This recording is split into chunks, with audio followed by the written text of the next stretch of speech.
नमस्कार। मेरा भी नमस्कार। मेरा भी नमस्कार। हम तीनों का आपको नमस्कार और हम तीनों की तरफ से आप सबका स्वागत है। स्वागत है, स्वागत है।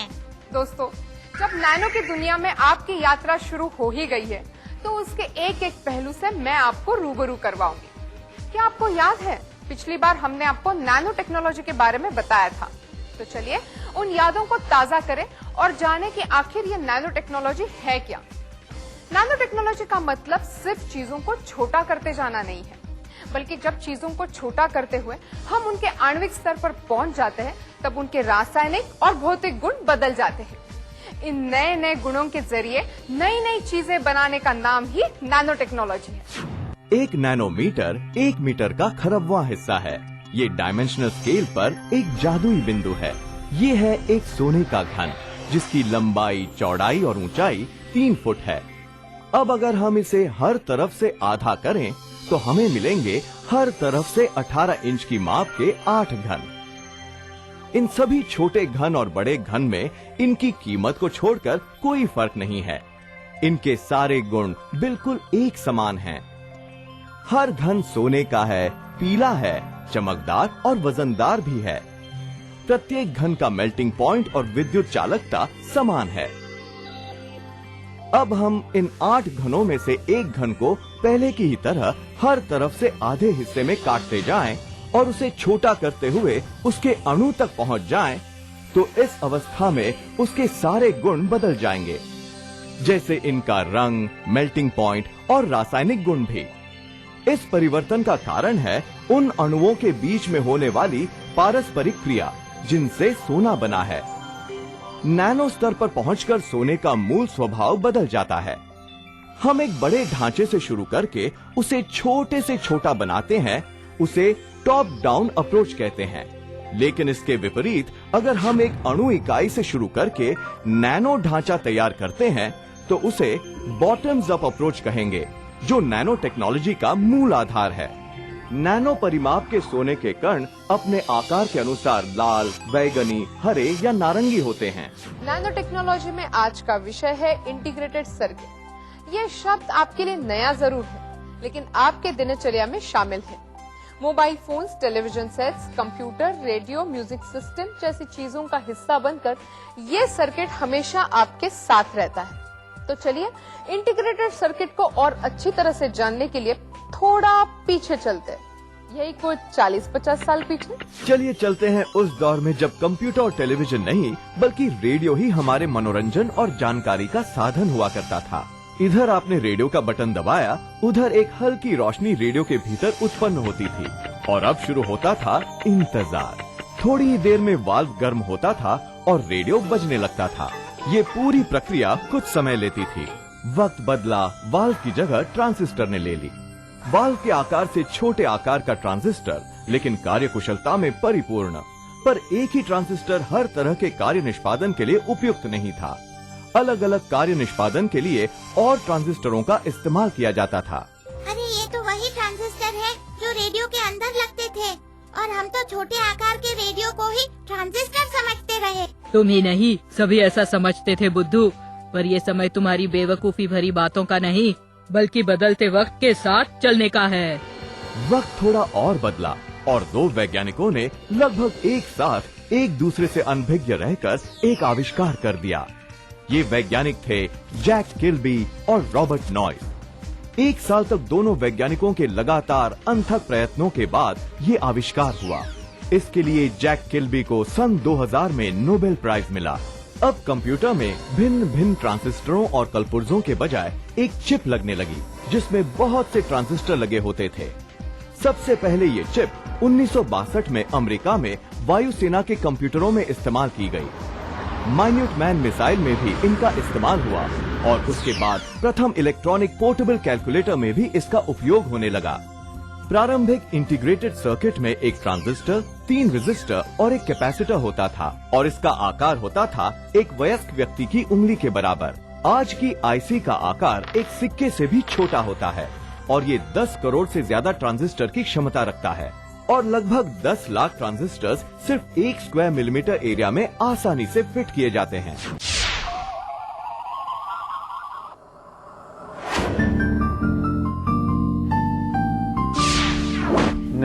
टेक्नोलॉजी की application physics, chemistry, biology, engineering, medicine हर ब्रांचेस में है।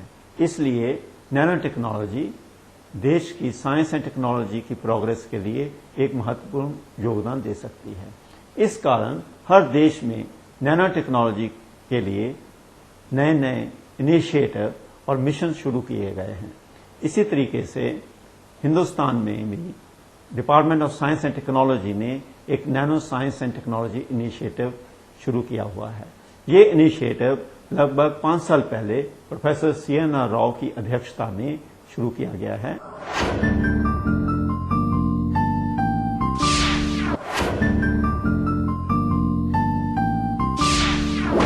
आज के दौर में इन इंटीग्रेटेड सर्किट से ऐसे माइक्रो प्रोसेसर्स और माइक्रो कंट्रोलर्स बनाए जा सकते हैं जो न सिर्फ computers, digital camera, washing machine, microwave oven में इनका इस्तेमाल किया जाता है, बल्कि अब तो इनका प्रयोग अत्याधुनिक उपग्रहों के लिए भी किया जाता है। ये इतना सब मैं याद कैसे रखूंगा? लाओ मैं लिख लूं। कुछ भी लिखने की जरूरत नहीं है, तुम जैसे भुलक्कड़ों के काम की ही है ये digital memory chip. Digital memory chip? Digital memory integrated circuit का महत्वपूर्ण हिस्सा है जो आज के आधुनिक युग में अति आवश्यक है। पहले आईसी में सिर्फ चंद ट्रांजिस्टर लगे होते थे, उन्हें स्मॉल स्केल इंटीग्रेशन कहते थे। इंटीग्रेशन के अगले चरण में एक चिप में हजारों ट्रांजिस्टर सिमटने लगे। ये इंटीग्रेशन आर्थिक रूप से ज्यादा लाभप्रद थे, क्योंकि जहां एक ओर ये थोड़ी सी ही ज्यादा लागत में बनते थे, वहीं ज्यादा जटिल कार्य छोटे सर्किट बोर्ड के इस्तेमाल और कम संग्रहित प्रयासों में प्राप्त हो जाते थे।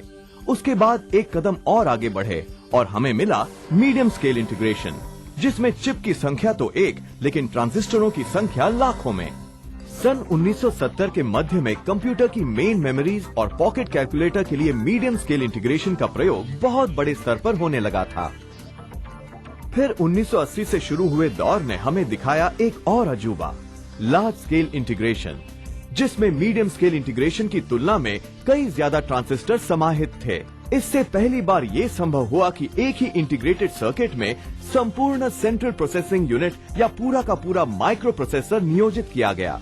1993 में वेरी लार्ज स्केल इंटीग्रेशन यानी VLSI की शुरुआत हुई, जिसमें करोड़ से ज्यादा ट्रांजिस्टर्स लगते हैं। उसके बाद आया ultra large scale integration ULSI, जिसमें ट्रांजिस्टर की संख्या करोड़ों में हो गई। लेकिन कार्यकुशलता की दृष्टि से VLSI और ULSI दोनों में फर्क है तो सिर्फ टेक्नोलॉजी का। उनकी कार्य पद्धति समान है, किंतु ULSI में ऊर्जा की खपत कम है, उसकी लागत भी कम है और VLSI की तुलना में ज्यादा तेज है। Integrated circuit wafers 2 inch, 4 inch, 6 inch के होते थे, लेकिन आज टेक्नोलॉजी उस हद तक पहुंच गई है कि ये 8 इंच या 12 इंच के बनते हैं। 1995 में इंटीग्रेटेड सर्किट 250 नैनोमीटर टेक्नोलॉजी के थे।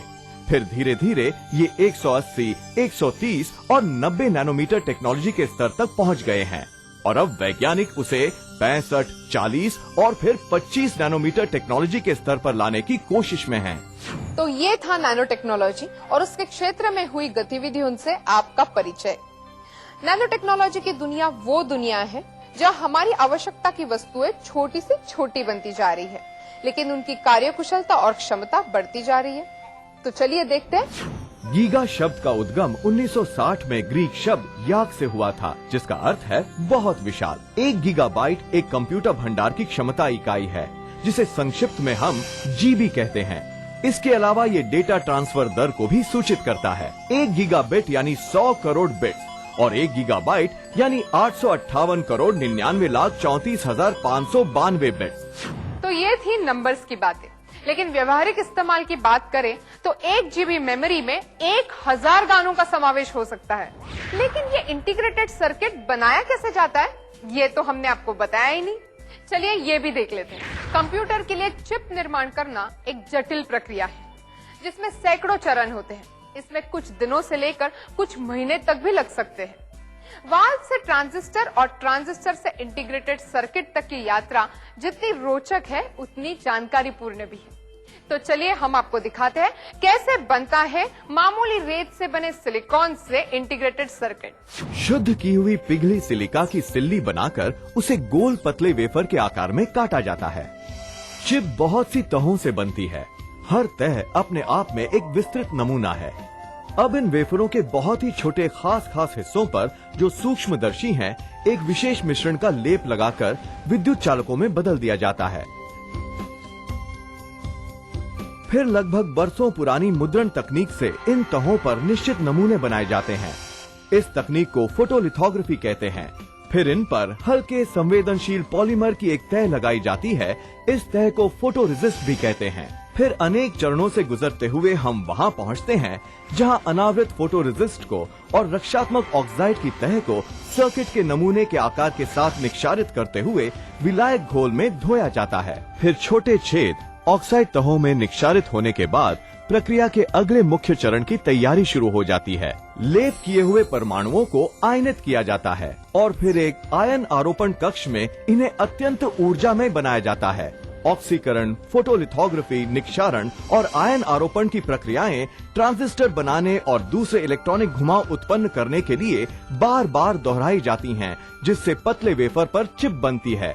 सिलिकॉन पर इलेक्ट्रॉनिक अवयवों को गढ़ने के बाद पतली धातु से बनी और लेप लगी बहु सिलिकॉन झिल्ली व्यक्तिगत ट्रांजिस्टरों और दूसरे साधनों को आपस में जोड़ने के लिए लगा दी जाती है। अब बहु सिलिकॉन की एक रक्षात्मक परत इन वेफरों पर चढ़ा दी जाती है ताकि ये आर्द्रता, जंग या क्षय और वायुमंडलीय संदूषणों से बचे रह सकें।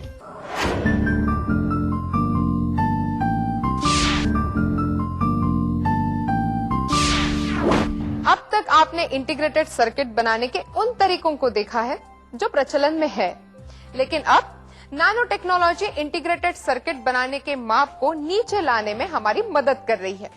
उसे छोटे से छोटा बनाया जा रहा है। इंटीग्रेटेड सर्किट का आकार जितना छोटा हो जाएगा, डाटा प्रोसेसिंग की गति उतनी बढ़ती जाएगी, ऊर्जा की खपत कम होगी और लागत भी कम हो जाएगी। नैनो टेक्नोलॉजी में समय समय पर इस तरह के चिप्स विकसित करने की योजना है, जिसकी क्षमता है 1000 गीगाबाइट या फिर उससे भी ज्यादा। एक महानगर पालिका पुस्तकालय का पूरा डाटा एक क्रेडिट कार्ड के जितने चिप में समा सकेगा। तो चलिए अब जानते हैं क्रांतिकारी कार्बन नैनो ट्यूब्स यानी कि CNT से बने मेमोरी चिप के बारे में। कार्बन नैनो ट्यूब पर प्रयोग से देखा गया है कि उसमें 63 गीगापास्कल तनने की शक्ति है, जबकि उच्च कार्बन स्टील में यही तनन शक्ति 1.2 गीगापास्कल है। CNT में बहुत अधिक लचीलापन भी होता है। कार्बन नैनो ट्यूब के नन्हे तंतुओं से बने एक ढांचे को अंतर जोड़ों की सहायता से एक इलेक्ट्रोड पर लटकाया गया है। ये कार्बन नैनो ट्यूब कॉपर की तुलना में 5 गुना ज्यादा विद्युत चालकता से युक्त है, तो दूसरी तरफ ये स्टील से 100 गुना ज्यादा मजबूत और हीरे से ज्यादा कठोर है। कार्बन नैनो ट्यूब की दीवार की मोटाई सिर्फ कार्बन परमाणु जितनी होती है और ट्यूब का व्यास मनुष्य के एक बाल के 1,00,000वें हिस्से से भी छोटा होता है। Carbon nano tube integrated circuit की दुनिया में एक नई रोशनी और नई उम्मीदें लेकर आई है और इसमें कोई शक नहीं कि ये रोशनी है नैनो टेक्नोलॉजी की। अब जानिए CNT रैम के बारे में। इस प्रारूप यंत्र में एक सिलिकॉन वेफर की इकाई पर 10 खरब नैनो ट्यूब के संयोजनों की एक पूरी की पूरी संरचना मौजूद है। अगर एक बिट संचित करना है तो CNT को वोल्टेज दी जाएगी, जिसकी वजह से नीचे के इलेक्ट्रोड से मिलने के प्रयास में इसमें हल्का झोल उत्पन्न होगा। मगर 0 बिट के लिए CNT सामान्य रहेगी और इसमें कोई झोल उत्पन्न नहीं होगा। जैसा कि इस ढाल से ही दिख रहा है कि ऑफ की स्थिति में पढ़ने पर CNT से इलेक्ट्रोड की तरफ करंट नहीं जाता है, जबकि ऑन की स्थिति में पढ़ने पर CNT से इलेक्ट्रोड की तरफ करंट जाता है। अब इस चिप की मदद से कंप्यूटर ज्यादा तेज गति से काम करेगा। अब वो दिन दूर नहीं जब एक बटन दबाते ही आपका कंप्यूटर अपना डाटा लिए आपको तैयार मिलेगा। इन carbon nano tube memory chip में कार्बन नैनो ट्यूब से ट्रांजिस्टर बनाए जाएंगे जो दूसरे इलेक्ट्रॉनिक ट्रांजिस्टर से कॉम्पैक्ट होंगे और ज्यादा कार्यकुशल होंगे। ऑन और ऑफ करने वाले स्विचों को जो कंप्यूटर चिप में डिजिटल इंफॉर्मेशन के प्रवाह को नियंत्रित करते हैं, नैनो ट्यूब के ये धागे ऊपर और नीचे घूमकर 1 और 0 के दोहरे संकेत देते रहेंगे। साधारण ट्रांजिस्टरों के इलेक्ट्रॉनिक से विपरीत नैनो ट्यूब तब भी कंप्यूटर में एक्टिव रहेंगे जब आपका कंप्यूटर बंद होगा। सिर्फ होगा इतना कि जब कंप्यूटर को स्विच ऑन किया जाएगा वो तुरंत कार्यशील हो जाएंगे। है ना कमाल की बात। अब मैं आपको और एक कमाल की बात बताती हूँ। अगर मैं आपसे ये कहूँ कि आने वाले दिनों में आपको न्यूज़पेपर खरीदना ही नहीं पड़ेगा, बस एक बार खरीदने पर उसी में आपको रोज रोज नई नई ताजा तरीन खबरें पढ़ने को मिलेंगी, तो क्या आप इसे मानेंगे? या अगर मैं आपसे ये कहूँ कि एक गिटार का आकार एक लाल रक्त कण जितना छोटा हो सकता है, तो क्या आप मुझ पर विश्वास करेंगे? बिल्कुल नहीं, ये सब झूठ है। ये सब सच है, और ये सच कर दिखाया है नैनो टेक्नोलॉजी ने।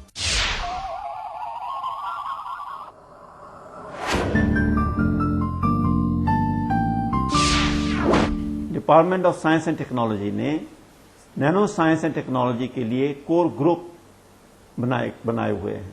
ये core group Indian institute of science Bangalore, Jawaharlal Nehru centre for advance scientific research, IIT Delhi, Bombay, Kanpur, Mumbai, लगभग सभी IITs में, university of Poona, university of Delhi, university of Hyderabad में बनाए गए हैं। इसी तरह नैनो टेक्नोलॉजी सेंटर भी कई इंस्टीट्यूट्स में बनाए गए हैं।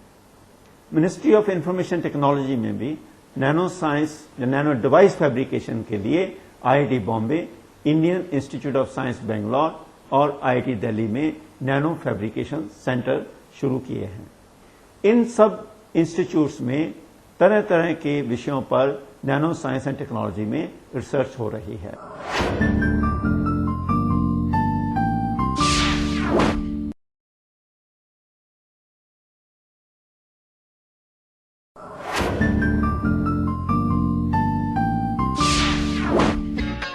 अपने अगले सेगमेंट द लिविंग अर्थ में हम जानेंगे धरती के विभिन्न जीव जंतुओं के बारे में।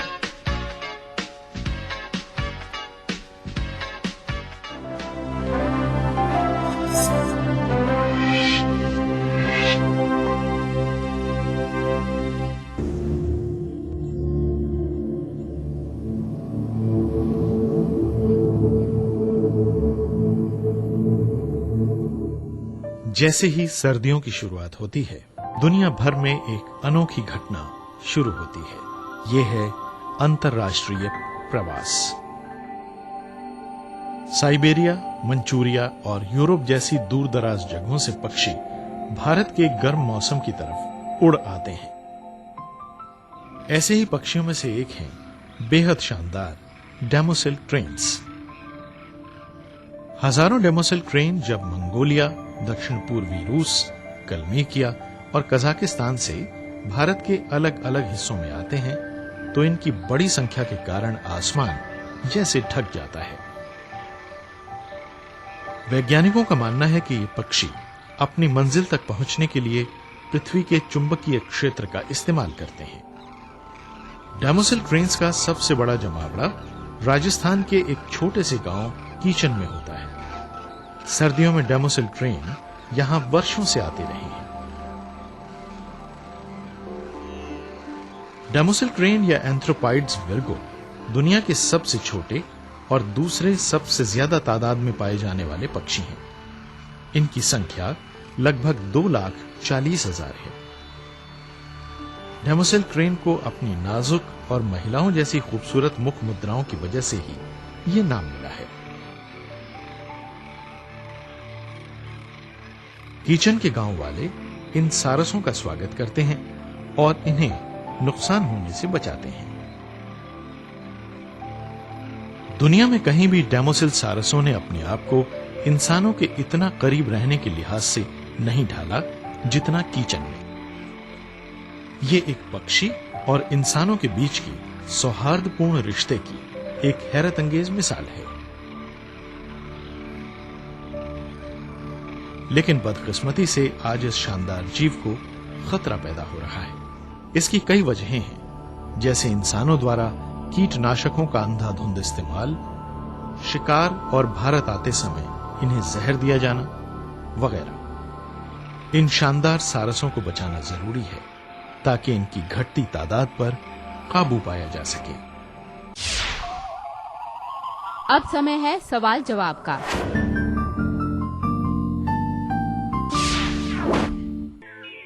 हमारा आज का सवाल है, इंटीग्रेटेड सर्किट के आविष्कारक जैक किल्बी को किस सन में फिजिक्स का नोबेल पुरस्कार मिला? ए सन 2000 में, बी सन 2003 में या सी सन 2005 में?